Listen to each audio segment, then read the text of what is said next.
Welcome to this Brimbank Writers and Readers event.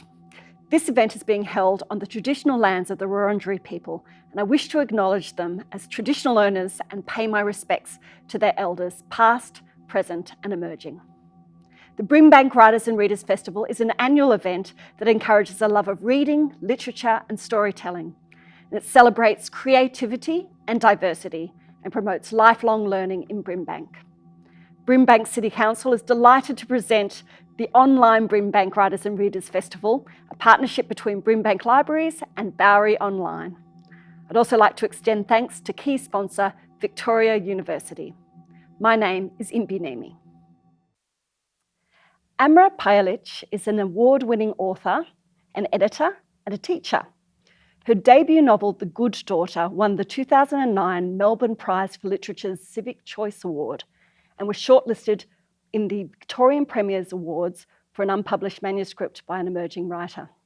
She's also the author of a novel for children and a co-editor of the anthology Coming of Age, Growing Up Muslim in Australia. She's also published romance novels under the pen name May Archer.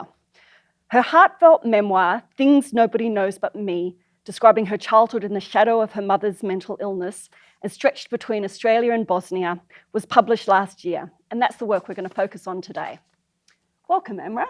Thank you. Firstly, I just want to ask you to just tell me about your book in your own words.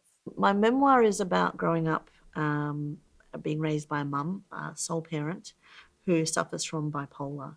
And as a child, I didn't know what my mum's illness was. It was only when I was in high school that my high school counsellor helped me understand the illness.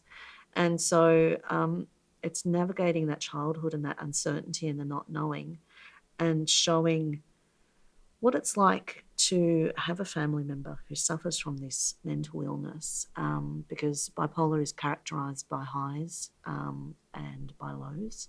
And so the lows can be depressive and suicidal, and the highs are manic and epic. And so it's sort of this childhood that's just constantly moving and changing. Like a roller coaster. Very much so, very much so. And also wanting to tell my mum's story because her life was really hard. You know, if you have a mental illness, it's really hard. But if you come from a non-English speaking background, it's even harder. And so we did not have people, in the community or in her family to understand. They would just call it nervous breakdown. So we didn't even know what the label was. We didn't have an understanding of the, symptoms of how it manifests itself.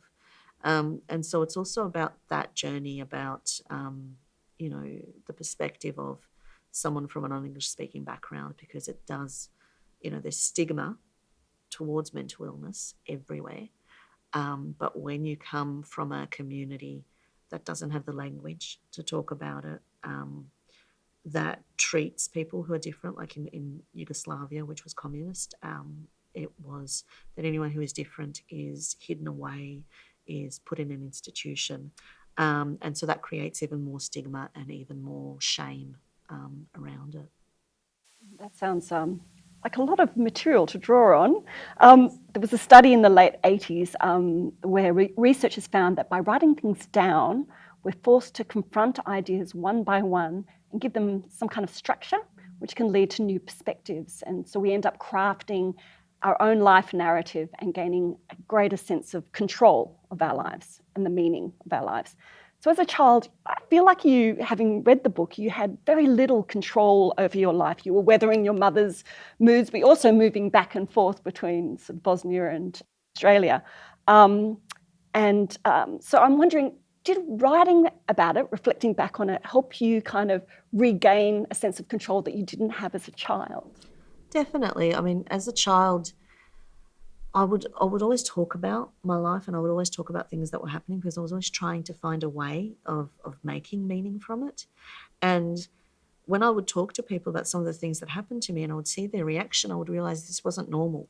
Because when you're raised by someone who suffers from a mental illness, there are a lot of things that happen that you think that's just a regular life. And it's only when you have the opportunity to compare it to someone else's life that you're like, oh, that's not normal. You know, it's not normal to go away for a sleepover as a 7-year-old and stay away for 2 nights and no one to know where you are. You know, these things are just not normal. And so I've been writing this book my whole life. Even as a child, I used to scribble down stories of this, trying to find a narrative, trying to find a way of, you know, putting it in some sort of a shape where I could understand what it was and what happened. And then when I started becoming a writer, when I did my creative writing course at Holmes Glen, I did a nonfiction project and I started working on the nonfiction version of this book. And I titled it Sins of the Mother, just a little bit judgmental. I was 20 years old. Yes. And I wrote, I don't know, I think 20,000 words was the word limit. And the tutor read it and gave me a C.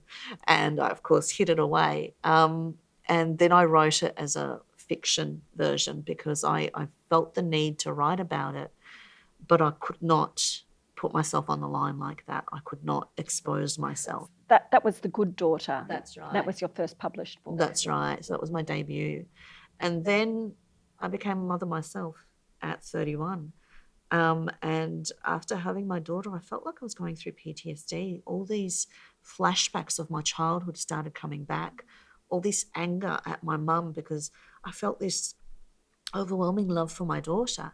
And I would look back on my childhood and be like, how could my mum do this to me? And so I was going through all this unresolved anger for her. And then at 10 months, I suffered from postnatal depression. And here I was in the country of my birth with my husband, who I'd been with for 11 years, a very strong and stable relationship, financially secure. And yet I was falling apart. I could not cope. I could not get out of bed. I could not stop crying. I somehow fought, you know, for a few hours a day to try and be present for my daughter because I was terrified of doing what my mother had done, which she had no choice over, and that's disengage as a parent. And then all this compassion and empathy came for my mum because she was 15 years old when she was married. She was 16 when she had her first child, which was my sister. And that's when she ended up in a mental hospital and got electric shock therapy 3 times a week for 3 months. Horrific, you know, introduction to motherhood, introduction to being a migrant to this country, the trauma. And then when I started writing the book, it was very different. It was very much about trying to honour her life and honour the sacrifices that she had gone through, like a lot of women of her generation. And especially as a migrant woman, you know, she did not have the opportunity for education, did not have the opportunity for a career, did not really have much choice in her life. A lot of her life, the decisions were almost made for her. She didn't really have much agency. And so writing the book meant that I could feel that empathy for her, but also because I wrote it from her perspective, and I got her medical records under Freedom of Information. She applied for them for me, and I interviewed her, and I learned all these things that I didn't know. It just changed everything for me, and it changed the story that I wanted to tell. And when I was talking to her, when I was first talking to her about writing the book, and I asked her permission, she said to me, if there's only one person that it helps, then I want that. I want people to know this and understand this medical condition. It's very generous of her to have you kind of delve so deeply into her illness. Yeah. You know, I know Alice described the book as being a love letter to your mother, and I felt that very much.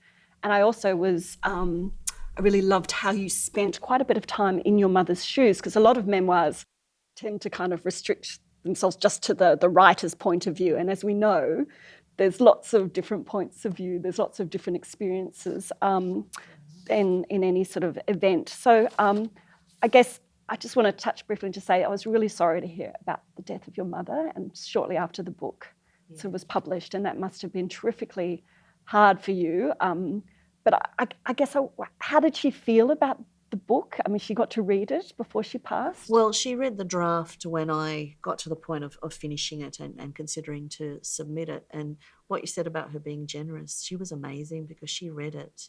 And originally she wanted me to give her a pen name. And then when she read it, she said, no, use my name. And she did not ask for anything to be changed about her. There were only two things that she asked to be changed, and those were about my stepfather and protecting him. Nothing about her. Everything that was there, she wanted it to stay it was. And that was just quite amazing to me, because she just wanted the truth out there. But she was there for the book launch, and that was so like such a blessing for me, because that she was there for that moment and she could see, you know, what I was trying to do and share in that moment.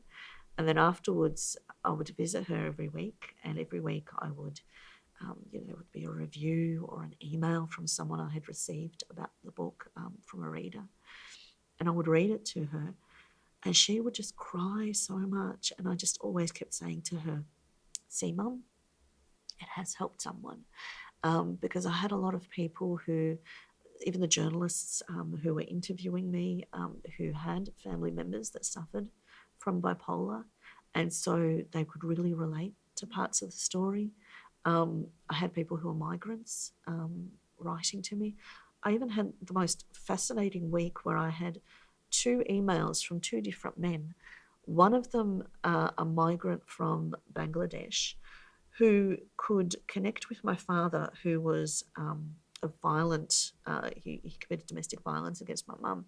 And this man wrote to me about coming to Australia and not understanding the cultural norms of Australia and transplanting the culture here, and that he ended up in the court system for beating his wife, and that he had to learn that. And so he connected with my father, which I was so stunned by. You just don't know what people are going to connect with. Absolutely. And then the second email was from another man who connected with my stepfather, and he connected with the line I wrote: to be our father, he could not be our playmate. To be a parent, he could not be a playmate. And he said, this is something I had to learn with my children. And I just thought it's amazing how you write this book and you think you're writing a particular story. I thought I was writing a story about the women in my family, and honouring their lives and honouring the opportunities that they didn't have, and the fact that I can stand here and do the things that I can from their sacrifice. And yet there are all these connections with other people. And I read all of those. I had the opportunity to read a lot of those to her. And that really meant a lot for her and for me to have those moments. We pitched our tent under the branches of the mulberry tree I had climbed throughout my childhood. We lay in the tent, the nylon shushing from the wind as the branches above us rustled. I curled against Mum's side. It's my birthday tomorrow, Mum said, with tears in her voice. I'll buy you a cake, I said. Thank you, my baby. We fell asleep, my brother on one side of Mum and me on the other. My slumber was disturbed by tremors, and I forced my eyelids open. Mum was crying silently, her chest heaving as she held in her sobs. I fell asleep again while the wind witnessed Mum's silent tears. It was her 30th birthday. I woke up Hardis and we snuck out before she awoke. We'd slept in our clothes. Mum's purse was on the tent floor. I opened it and took out 2 gold coins. We walked 2 blocks to the milk bar, where we picked out a birthday card and a roulade cake. When we got back, Mum was still sleeping. Happy birthday to you, we sang softly. Mum sat up in the sleeping bag, her hair dishevelled, her face creased from the pillow. Happy birthday, Mum. I handed over the card and the cake. I didn't have a pen and the card was still blank. Thank you, Mum hugged us. Her tears dried in my hair. That's wonderful that you were able to share that with her. And I guess I'm curious to know, I mean, I feel like, it is a love letter for your mother, and I think you yourself are very generous in the way that you write about her, and very sort of empathetic and understanding, even though as a child, must have been very chaotic and very hard. So I guess now that your mother has passed, has your relationship with the book changed? Do you feel differently about it? Are you, do you feel happier that you've written it and that you're able to share it? Or, I don't know, how do you feel about it? Well, for me, writing it was really cathartic. To go back to what you were saying about that study, when you find a way of dealing with your trauma and processing your trauma and giving it a narrative and a structure, you're able to leave it a little bit between the pages of the book. And I could even feel that as I was writing. There were certain memories that became sort of sepia, would almost fade. And then even as a writer, you have to manipulate narrative structure, and you have to manipulate in the characters. You can't include every single character who had an impact. You have to do a little bit of manipulation to create that story. And then there were moments where I couldn't remember what was the real actual life and what was the manipulation that I had crafted for the purpose of the story. And I really like that. I really like that I've been able to sort of put that away and leave it there, because a lot of stuff, I feel like it really haunted me and it almost held me back. As a writer, there's this saying that you're writing your autobiography, and then almost that every book you write, it's got an element of autobiography. And finally, by being able to do this, to write this book and spend a lot of time writing it, I was able to really just put that there. And then my muse has taken me on other journeys and to other stories. And it's such a relief. It's such a relief when you've been tormented by a story, like literally my whole life. I have been writing this book. I have written this book 4 or 5 times at different parts of my life. And each time it's been a very different version and a very different reality. Even when I was writing The Good Daughter, it was that burning rage of adolescence, of that fury and anger at your parent and for what they've subjected you to. And so, each one has been a very different version of it. But finally, that I'm thankful that this is the version that got published, and I'm thankful that I was able to do it after being a mother. And, I say to my daughter every day, you heal me. Being your mum has healed me. And it has, because I was able to process all of that, and then I'm able to, give her a life that, in a sense, I never had, and the things that I never had. And that's healing the hurt inside of me, where, all of that longing and, deprivation that I felt I suffered, and that constant hunger, when you grow up, and we were never hungry, but we never had any luxuries. We never had, where we could just buy something what we wanted. We would get, 2 pairs of clothes, two different sets of outfits for the seasons, 2 pairs of shoes, and it was always just surviving sort of thing. And so there's that hunger, but then there's also the emotional hunger. So I'm just so relieved that I was able to write the book, that I was able to share it with my mum, to close that chapter in a sense. And I do feel the need to write another memoir at some point after dealing with my mum's passing in the latter part of her life. Yeah.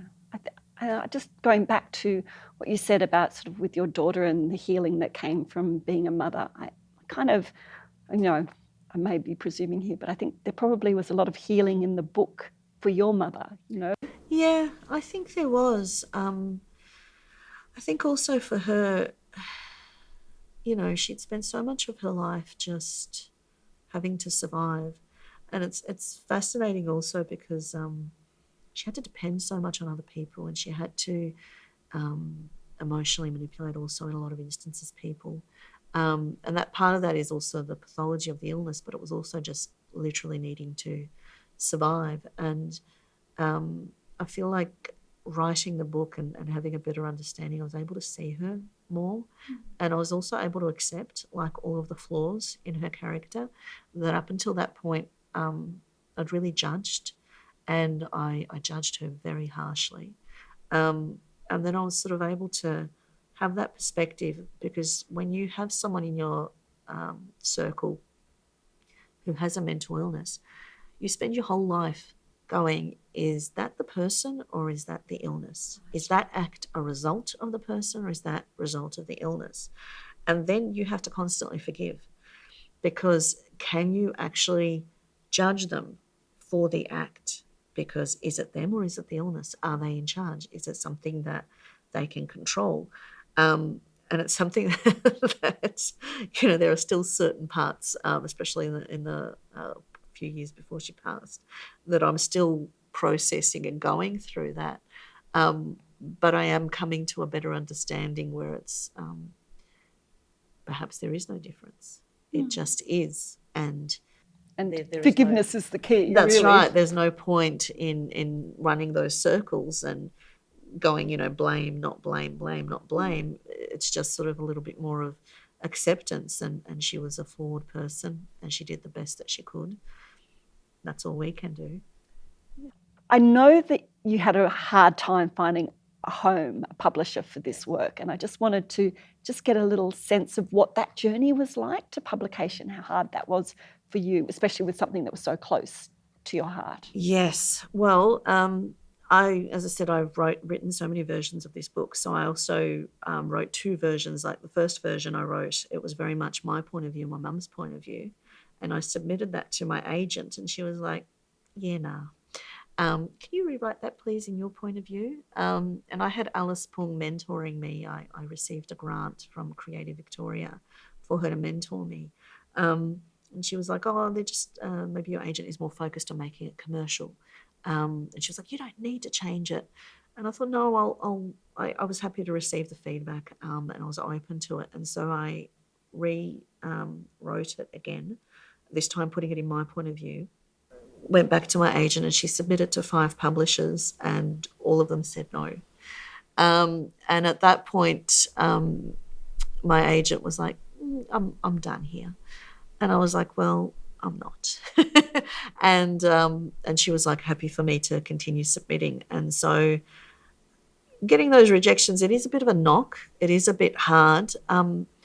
But in one sense, what made it easier for me is that I was not fighting for myself. I was not fighting for my book.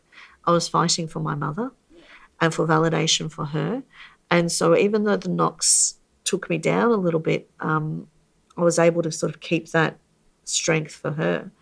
And so it took me a few months to get the courage again and do a lot of research for publishers. And then the first publisher that responded was Transit Lounge and the amazing Barry Scott. That's right. And I just immediately withdrew it from every other publisher because I wasn't interested in finding the best deal or negotiating a better contract.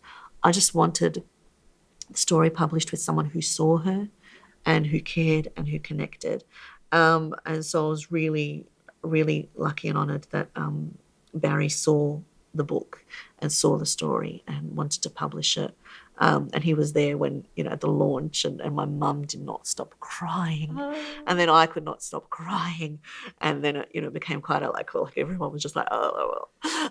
But he was just so touched by, seeing how much it mattered to her. And he's still been a champion for the book in terms of, getting reviewers and stuff. So it's been a hard journey, but and I was actually getting to the point where I was like, if I don't get a publisher for it, I am going to self-publish. I am not going to hide this book in the back drawer and I'm not going to go, these rejections mean that this book does not have value. And that's the one thing when you've been writing for a while, you can do that. But it also is easier. It was easier for me to say that because it was my mum's story. And so that became my overarching goal. So I think it was hard, but that's the reality of writing and that's the reality of publishing. It is hard and it is getting harder. This current climate with the pandemic is not helping and is making, the arts much harder for people. And so as artists, we all have to find what is our central goal, what is our purpose. And you almost have to take it outside of yourself. And that's what I'm doing now. Even the book I'm working on now, I'm taking it outside of myself. It's what is this story that needs to be told in the So world. you're advocating for the story rather than for yourself, and that Yes. makes it a bit easier. It does make it easier, and I think that's what I've realised that I have to do for me to have that strength, because it still stings, and it always stings. It's just that as you get on in life and you suffer more losses, you're able to put perspective around it. Yeah, and you build a callus too. You do build a callus, a very, very thick callus. Which 5 books would you take if you were stranded on a desert island? And I guess desert island, we're all in a desert island at the moment. Yes. And to be honest, under lockdown, I did not want to read or engage with new things. I needed the comfort of things that I had already watched or already read, because there was just so much uncertainty. It was almost like I needed to rewalk the paths of things that have given me comfort in the past. So I'm going to focus on quite a few of these things that I have read and that I love, and that I would love to reread over and over. So the first one would be Lorinda by Alice Pung. So I love that young adult novel because it's about a young girl of Asian background who gets into a selective school. And it's all about being out of step in her community, because now she's in this selective school and has these opportunities open to her, and yet she's the token Asian in the school. So the story that it tells, and also as a fellow Western suburbs writer, I can really relate to the class themes within it. The second one would be The Bridge by Enza Gandolfini. So again, Western suburbs, it's about the migrants working on the Westgate Bridge and about the collapse, PTSD, dealing with trauma, almost intergenerational trauma also. So I love that book, and I read it, and it just really connected with me and resonated with me. And so again, that's something I could reread. Year of Wonder by Geraldine Brooks, I have reread quite a few times, and I have used sections of it when teaching creative writing, because it is just stunning and beautiful writing. On the Jellicoe Road by Melina Marchetta, again a book that I've reread throughout the years, and it's got a thread about the death of someone dying too soon, and there's like a ghostly presence, and I just love that sense of, do the people who die, do they leave, or are they with us? I also love, because when I was speaking to Melina, she's like, people either love or hate that book, and I'm definitely in I love that book camp. And one aspirational book that I want to read, and I'm like, it's a very thick book, so will keep me occupied for a while, Carpentaria by Alexis Wright. So I was just listening to Christos Cholkas and Tara June Winch discuss that book and discuss, and Tara was saying it's not an easy book, it's a difficult book, it's a book that you really have to engage with. Well, thank you very much, Amra, for talking to me today, and thank you to Brimbank Writers and Readers Festival for having us both. Thank you very much.